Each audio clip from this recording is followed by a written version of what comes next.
नमस्कार दोस्तों, आज हम जानेंगे भारत के ऐतिहासिक चंद्र मिशनों चंद्रयान 1, चंद्रयान 2 और चंद्रयान 3 की पूरी जानकारी। ये तीनों मिशन भारत की अंतरिक्ष यात्रा में मील का पत्थर हैं। तो चलिए इस अद्भुत सफर की शुरुआत करते हैं। साल 2008 में भारत ने चंद्रमा की ओर अपना पहला कदम बढ़ाया, चंद्रयान 1। इसरो ने इसे 22 अक्टूबर 2008 को लॉन्च किया। यह मिशन चंद्रमा की सतह का अध्ययन करने के लिए तैयार किया गया था। चंद्रयान 1 ने कई बड़ी सफलताएं हासिल की। चंद्रमा पर पानी के अंश खोजे गए, जिससे वैज्ञानिकों की सोच में क्रांति आ गई।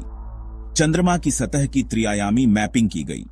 हालांकि यह मिशन केवल 10 महीने चला, लेकिन इसने भारत को चांद की खोज में एक नई पहचान दी। इसके बाद आया चंद्रयान 2। इसे 22 जुलाई 2019 को लॉन्च किया गया। इस मिशन का लक्ष्य था चंद्रमा के दक्षिणी ध्रुव पर उतरना, एक ऐसी जगह जहां कोई भी देश पहले नहीं पहुंचा था। चंद्रयान 2 में 3 मुख्य हिस्से थे। ऑर्बिटर, जो आज भी चंद्रमा की कक्षा में काम कर रहा है। विक्रम लैंडर, जो चंद्रमा पर उतरने वाला था। प्रज्ञान रोवर, जो सतह पर चलकर अध्ययन करने वाला था। लेकिन दुर्भाग्यवश लैंडर विक्रम लैंडिंग के समय क्रैश हो गया। हालांकि इसका ऑर्बिटर अब भी सक्रिय है और महत्वपूर्ण डेटा भेज रहा है। यह मिशन आंशिक रूप से सफल रहा, लेकिन इसरो के हौसले कम नहीं हुए। अब बात करते हैं चंद्रयान 3 की, जिसने भारत को गर्व से भर दिया। इसे 14 जुलाई 2023 को लॉन्च किया गया और 23 अगस्त 2023 को इसने चंद्रमा के दक्षिणी ध्रुव पर सफलतापूर्वक लैंडिंग की। चंद्रयान 3 में विक्रम लैंडर और प्रज्ञान रोवर शामिल थे और इस बार इसरो ने पहले से बेहतर तैयारी की थी। विक्रम लैंडर ने सॉफ्ट लैंडिंग की और प्रज्ञान रोवर ने चंद्रमा की सतह पर चलकर वहां के खनिज और पर्यावरण का अध्ययन किया।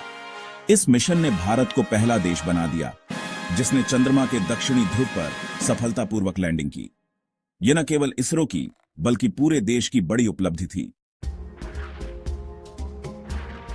चंद्रयान 1, 2 और 3 ने भारत को वैश्विक अंतरिक्ष विज्ञान में एक महत्वपूर्ण स्थान दिया है। इन मिशनों ने हमें यह सिखाया कि असफलता केवल सफलता का पहला कदम है। चंद्रयान 3 की सफलता ने यह साबित कर दिया कि भारत कठिन परिस्थितियों में भी आगे बढ़ सकता है। अब भारत चंद्रयान की सफलता के बाद और भी आगे बढ़ रहा है। आदित्य L1 के जरिए सूर्य का अध्ययन और गगनयान मिशन के जरिए अंतरिक्ष में मानव भेजने की तैयारी हो रही है। यह भारत के लिए अंतरिक्ष युग का स्वर्णिम समय है। तो दोस्तों, ये थी चंद्रयान 1, 2 और 3 की कहानी। एक ऐसा सफर जो हमें यह सिखाता है कि हौसले और मेहनत से हर मुश्किल पार की जा सकती है। अगर आपको यह वीडियो पसंद आया हो तो लाइक करें, सब्सक्राइब करें और जुड़े रहें भारत की अंतरिक्ष यात्रा की और जानकारी के लिए। धन्यवाद। अगले रोमांचक मिशन के लिए जुड़े रहें।